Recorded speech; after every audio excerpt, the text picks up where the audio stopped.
எல்லாருக்கும் வணக்கம்.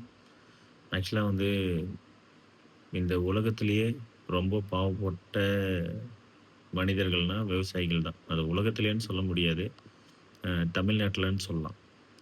ஏன்னா, ஒரு விவசாய கடன் வந்து ஒரு 75,000 வாங்குனவங்களுக்கு ஃபுல்லா தள்ளுபடி, 1,00,000 வாங்குனவங்களுக்கு ஃபுல்லா தள்ளுபடி, 2,00,000, 3,00,000 அப்படின்னு யோசிக்கிறோம். ஆனா, அதே எம்எல்ஏங்களுக்கு நம்ம வந்து எவ்வளோ ஒரு கார் வந்து ஃப்ரீயா தர்றத பத்தி பேசிட்டு இருக்கோம். அத ஃபுல்லாவே தள்ளுபடி பண்ணியிருந்திருக்கலாம். அது பண்ணலாம். நிதிநிலை அறிக்கையில அவங்களால பண்ண முடியும், பண்ண முடியாதுன்றது அது அரசாங்கத்தோட ஒரு முடிவு. ஏன் சொல்றேன்னா, இப்போ நம்ம நடிகர்களுக்கெல்லாம் 100,00,00,000, 20 200,00,00,000ன்னு சம்பளம் குடுக்குறோம். 1,00,00,000க்கு 100,00,000 எனக்கு தெரிஞ்சு ஒரு 1,00,00,000 இருந்துச்சுன்னா, ஒரு கிராமத்தோட பஞ்சத்தையும் போக்கிடலாம். அவனுடைய வாழ்க்கையில இருக்கிற படுற கஷ்டத்தையும் ஒரு கிராமத்தோட கஷ்டத்தையும் போக்கிடலாம். நீங்க 1,00,00,000ன்றது உங்களுக்கு அவ்ளோ விவசாயிகள்ட்ட போய் நீங்க 1,00,00,000க்கு 100,00,000 உங்களுக்கு தெரியாது. 100,00,000 100,00,000 தான் இன்னும் 10 தலைமுறை வளர்ந்துரும். ஒரு 15 தலைமுறை வளர்ந்துரும்லாம் சொல்லுவாங்க. ஆனா காசோட மதிப்பு ரொம்ப விவசாயிங்களுக்கு தெரியறதில்ல. ஆனா விவசாயிங்க படுற கஷ்டத்துக்கு தகுந்த ஊதியங்களும் யாரும் குடுக்கறதில்ல. ஓ ஏன்னா விவசாயி 1 கிலோ மரவள்ளி கிழங்கு எவ்வளோ வாங்குவாங்க? ஒரு ரூ. 50 ரூ. 60. ஆனா அதனுடைய ப்ராஃபிட் வந்து பார்த்தீங்கன்னா, 1 கிலோவுக்கு அவன் ட்ரிபிள் மடங்கு அப்படி இருக்கும். இப்போ நாங்க 1 கிலோ காய்கறி மார்க்கெட் கொண்டு போறோம் அப்படின்னா, எங்ககிட்ட வந்து வாங்குற காய்கறி 1 கிலோ ரூ. 40. ஆனா அவங்க வெளியில விக்கிறது 120 வரைக்கும் விப்பாங்க. இந்த உலகத்திலே பண்டமாற்று முறைன்னு ஒண்ணு இருந்துச்சுன்னா, இந்த உலகத்தில மிகப்பெரிய பணக்காரர்கள் விவசாயிகள் தான். நீங்க நெனச்சு பாருங்க. ஒரு நாள் கூத்தாடுறவங்களுக்கு கிட்டத்தட்ட கோடிக்கணக்கில குடுக்குற இந்த உலகம், ஒரு நாள் ஃபுல்லா வெயில்ல வேலை செய்றவங்களுக்கு வெறும் ரூ. 220 கூலி. நீங்க கூலிய நெனச்சு பாருங்க. ஒரு கான்கிரீட் வேலை செய்றவங்களுக்கு கூட ரூ. 700 ரூ. 800 கூலி. ஒரு நாள் ஃபுல்லா. ஆனா விவசாயிங்களுக்கு அவ்வளோ கூலி இல்ல. இருக்கு ஒரு பார் போடுறதுக்கு இதுக்கெல்லாம். ஆனா களை வெட்டுறவங்களுக்கெல்லாம் எ ஒரு பாட்டி இன்னும் 50, 40 வயசு 50, 60 வயசு இருக்கிற பாட்டிங்கலாம் காலையிலருந்து மதியம் வரைக்கும் வேலை செய்வாங்க வெயில்ல. இந்த வெயில்ல நம்மளால நிக்க கூட முடியாது. ஆனா அவங்களுக்கு வந்து ரூ. 220 கூலி. இதெல்லாம் வந்து விவசாயிகள் வந்து ரொம்பவும் சிரமப்படுறாங்க. நம்ம விவசாயிகளுக்கெல்லாம் வந்து பார்த்தீங்கன்னா, ஒரு 1,00,000த்துக்குள்ள கடன் வாங்கியிருந்தா தான் வங்கி விவசாய கடன்லாம் தள்ளுபடின்னு சொல்றோம். இவ்வளோ ஏன்னா கவர்மெண்ட் வந்து சிரமத்தில இருக்கு. ஸோ அவங்களால ஃபுல்லா தள்ளுபடி பண்ண முடியாதுன்னு நம்ம நெனைக்கிறோம். ஆனா, அ அதே எம்எல்ஏக்கு நம்ம 10,00,000 20,00,000த்துல கார் குடுக்குறத பத்தியும் பேசுறோம். எனக்கு தெரிஞ்சு இந்த உலகத்திலேயே இல்ல. இந்த தமிழ்நாட்ல விவசாயிகள் தான் ரொம்ப, ரொம்ப பாவப்பட்டவங்க. அவங்களுக்குன்னு எனக்கு தெரிஞ்சு பெருசா பெரிய லெவல்ல எதுவுமே கிடைக்கிறதில்ல. அவங்க வேலைக்கு தகுந்த ஊதியம் கண்டிப்பா கிடைக்கிறதில்ல. தமிழ்நாட்ல தான் அதிகபட்ச சம்பளம் நடிகர்களுக்கு குடுக்குறோம். வெளியில குடுக்குறாங்க பாலிவுட் சைட்ல. ஆனா வந்து எனக்கு தெரிஞ்சு தமிழ்நாட்ல எல்லாம் அதிக சம்பளம் வாங்குறவங்களையும் கம்மி பண்ணிடுங்க. கம்மி பண்ணிட்டு 100,00,00,000 வாங்குறவங்களுக்கு வெறும் 2,00,00,000 3,00,00,000ன்னு குடுங்க. எனக்கு தெரிஞ்சு 1,00,00,000க்கு 100,00,000 அந்த 100,00,000 இருந்துச்சுன்னா, எனக்கு தெரிஞ்சு 1,00,00,000 இருந்துச்சுன்னா ஒரு கிராமத்தையே செழிப்பாக்கிடலாம். அவனுடைய வாழ்க்கை முறைக்கு நல்லாக்கிக்கலாம். எனக்கு தெரிஞ்சு எதுவுமே தேவையில்லங்க. சிம்பிள். மனுஷனோட லைஃபு காலையில எந்திரிக்கிறோம். அவன் ஆட்டு மாட்ட பார்க்குறான். ச கட்டுத்தரைய சுத்தம் பண்றான். அப்புறம் விவசாயம் பார்க்குறான். மதியம் வரான், ரெஸ்ட் எடுக்குறான். திரும்ப சாயங்காலம் சாப்பாடு செய்றான். அவன் வேலை ஆடு, மாடு பார்க்குறான். அதுக்கு உண்டான சாப்பாடுலாம் குடுக்குறாங்க. திரும்ப அவன் உறங்குறான். அவன் விவசாயியோட வாழ்க்கை ரொம்ப சின்னது. ஆனா, அந்த உலகத்தில நம்ம எல்லாரும் பணக்காரங்களுக்கு தான் வேலை செஞ்சுட்டுருக்கோம்.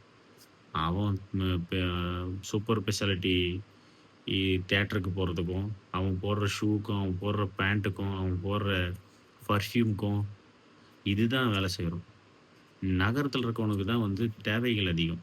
கிராமத்தில இருக்கிற விவசாயிக்கு தேவைகள் கம்மி. நீங்க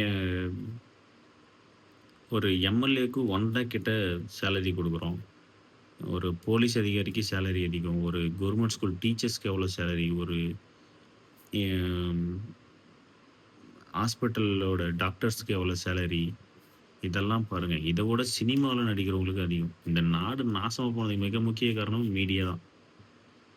ஏன்னா மீடியா, மீடியா பீப்பிள் அப்புறம் அந்த சினிமால நடிக்கிறவங்க, மீடியா பீப்பிள்ன்னு சொல்ல முடியாது. சினிமால நடிக்கிறவங்க, இவங்களுக்கெல்லாம் எதுக்கு இவ்ளோ தொகை குடுக்கணுன்றது எனக்கு தேவையில்ல. எவ்ளோ பணம் சிதறி கிடக்குது. அப்பா சாமி! 1,500,00,00,000, 2,000,00,00,000, 3,000,00,00,000 இதெல்லாம் சிம்பிள். அழகா வந்து நம்ம நாட்ல கிடைக்கிற பொருள நமக்கே வச்சுக்கிட்டா போதும். இப்போ பண்டமாற்று முறைன்னு ஒண்ணு இருந்துச்சு. இப்ப சிட்டி சைடு ஒரு ஒரு கடல் சைடு இருக்கவங்கட்ட நிலத்து பக்கத்துல இருந்து போயி, இவன்கிட்ட இருந்த பொருள் அவனுக்கு தேவைப்படும். அவன்கிட்ட இருக்கிற பொருள் இவனுக்கு தேவைப்படும். இப்படி பண்டமாற்று முறைன்னு ஒண்ணு இருந்ததுன்னா, பண்டமாற்று முறைய அதிகமா கொண்டு வந்தா, கண்டிப்பா வந்து நாட்ல இவ்வளோ பிரச்சனைகள் வராது. 2வது இன்னொரு விஷயம், இங்க கிடைக்கிற விவசாய பொருள் அந்த பக்கத்துல இருக்கவங்களுக்கே கிடைக்கிற மாரி பாருங்க. இப்போ சேலம்ல இருக்கிறோம். சேலம்ல விளைய வைக்கிற தக்காளி ஒசூர் போகுது. ஒசூர்ல விளைவிக்கிற தக்காளி இங்க வருது. எதுக்கு அது? அது தேவையில்லாம டிரான்ஸ்போர்ட் சார்ஜஸ்ஸு. இங்க இருக்கிற பொருள இங்கவே தான் சேல் பண்ணுன்ற மாரி கொண்டு வாங்க. வெளியிலருந்து இறக்குமதிக்கு அலோவ் பண்ணாதீங்க. தேவைப்பாடுகள் இங்கவே அதிகப்படுத்துங்க. இப்போ இந்த சேலம் ஒரு ஒரு சேலம் மாவட்டத்தில வாழப்பாடியா? வாழப்பாடிக்கு இவ்வளோ தேவை தான் இருக்குன்னா, இங்கருந்து காய எக்ஸ்போர்ட் பண்ணாதீங்க. அது எல்லாத்துக்கும் எக்ஸ்போ மிக அதிகமா இருக்கா? இப்ப இந்த ஊருக்கு வந்து ஒரு 1 டன் தக்காளி தான் தேவைப்படுது. அதுக்கு மேல இருந்ததுன்னா, நீங்க வெளியில கொண்டு போங்க. அந்த மாரி வந்து விவசாயிகள் வந்து ப விளைவிக்கிற பொருட்கள வந்து அந்த பகுதி மக்களுக்கு இது பண்ணுங்க. இப்போ நாங்க வந்து இப்போ எங்க எங்க சைட்ல இருக்கிற வந்து ஒரு 1000 மூட்டை நெல்லு விளையுதுன்னா, அந்த 1000 மூட்டை நெல்லு வெளியில போகும். இங்க இருக்கிறவங்களுக்கு அந்த 1000 மூட்டை நெல்லு இங்க கொண்டு வராங்க. அது வெளியிலிருந்து கொண்டு வராங்க. அது ஏன்? எனக்குமே புரியல. அதே மாரி கமிஷன் மண்டிஸ தயவுசெய்து குளோஸ் பண்ணி விட்டுருங்க. 100, 200 விவசாயி வேலை செஞ்சு ஒரு இடத்துக்கு பொருள கொண்டு வருவான். அந்த 100 விவசாயியோட உழைப்பு ஒரு ஆளுக்கு கிடைக்கும். அதான் அந்த கமிஷன் வண்டிக்காரங்களுக்கு. எவ்ளோ காசு அங்க போகுது? ஒரு 10,000 20,000க்கு கமிஷன் ரூ. 1000 ரூ. 2,000 அந்த மாரி எத்தன விவசாயி? இது இது என்னாத்துக்கு தான் அந்த கமிஷன் வண்டி எனக்கு எனக்கு கமிஷன் வண்டி எதுக்கு நல்லதா கெட்டதான்னுலாம் எனக்கு தெரியல. அது நல்லதா கூட இருக்கலாம். ஆனா கமிஷன் வண்டி எதுக்குன்றதே எனக்கு புரியல. 2வது இந்த சேகோ ஃபேக்டரிஸ்லாம் இருக்கு. மரவள்ளி சாகுபடி பண்றாங்கல்ல. நீங்க அதெல்லாம் பாருங்க. உங்களுக்கு எதுக்குன்னு எனக்கு தெரியாது. நீ டைரக்ட்டா போயி மரவள்ளி கிழங்க அறுவடை பண்ணி, நீங்க கொண்டு போய் சேகோ ஃபேக்டரில குடுத்தா வாங்க மாட்டாங்க. அது புரோக்கர் மூலியமா வந்தா தான் உள்ள வாங்குறாங்க. ஆனா விவசாயி பாருங்க, அந்த மரவள்ளி கிழங்க அறுவடை பண்றதுக்கு, அறுவடை பண்ண வர ஆளுங்க ஒரு 20 பேர் வராங்கன்னா, 20 பேருக்கும் அந்த விவசாயி தான் கூலி குடுப்பான். அவன் அந்த டிரான்ஸ்போர்ட் லாரி, அவன் விவசாயிய நம்பி தான் இருப்பான். அந்த டிரான்ஸ்போர்ட் ஓனருக்கு விவசாயி தான் கூலி குடுப்பான். அந்த வண்டி வாடகையும் விவசாயி தான் குடுப்பான். அதுல ஏதாவது மண்ணு இருக்கு, இல்ல வண்டிக்கு ஏதாவது பிரச்சனை, இல்ல போறப்ப ஏதாவது தொந்தரவுனாலும், அது எல்லாமே விவசாயி டிபெண்ட் பண்ணி தான் இருக்கும். ஆனா, எதுவுமே பண்ணாம, இதுக்கு கிழங்கு புரோக்கர்ன்னு ஒருத்தர் இருப்பாரு. அவருக்கு எதுக்கு காசு குடுக்கணும், எதுக்கு பைசா குடுக்கணும்னு தெரியல. ஆனா, டைரக்ட்டா வந்து அவங்க வாங்க மாட்டாங்க. அதே மாரி தான் கமிஷன் வட்டி. நம்மகிட்ட ஒரு பொருள் இருக்கு. நெறைய காய்கறி வியாபாரம் பண்றாங்க. அத டைரக்ட்டா வந்து விவசாயிட்ட நேரடியா கொள்முதல் பண்றதில்ல. அதுக்குன்னு ஒரு கமிஷன் வண்டி, கமிஷன் வண்டியில அவ்ளோ இது. இப்ப இங்க இருக்கிற லோக்கல் ஆளுங்க யாரும் வந்து பொருள் குடுக்கலன்னா, வெளியூர்ல இருந்து பொருள் வாங்கி டிஸ்ட்ரிபியூட் பண்றாங்க. நல்லா ஒண்ணு தெரிஞ்சுக்கோங்க. இந்த நாடு இன்னும் நாசமா போகும் அப்டின்னா, அதுக்கு காரணமே வந்து இங்க இருக்கிற விளைவிக்கிற பொருள இங்க இருக்கிற மக்களுக்கு குடுங்க. இங்க இல்லாத பொருள நீங்க அந்த இடத்துக்கு இங்க இங்க விளையிற பொருள கொண்டு போய் குடுத்தா, அந்த இடத்துல இருந்து அந்த பொருள வாங்கி இங்க இருக்கிறவங்களுக்கு யூஸ் பண்ணிக்கோங்க. பண்டமாற்று முறைய தயவுசெய்து அது எப்படிலாம் யூஸ் பண்ணலாம். ஏன்னா நெறைய அறிஞர்கள்லாம் இருக்காங்க. அவங்க யூஸ் பண்ணி பண்டமாற்று முறைய நம்ம இப்ப இருக்கிற சிச்சுவேஷனுக்கு எப்படி இம்ப்ளிமெண்ட் பண்ண முடியும்னு பாத்து, அத தயவுசெய்து இம்ப்ளிமெண்ட் பண்ணுங்க. ஏன்னா பாவப்பட்ட ஜென்மம் விவசாயிகள் தான். அவன் அவன் எல்லா விதத்திலயுமே சஃபர் ஆகுவான். ஒருத்தன் ஒருத்தன் வாழ்றதுக்கு மிக முக்கியம் விவசாயம் தான். விவசாயம் இல்லாம யாராலயும் உயிர் வாழவே முடியாது.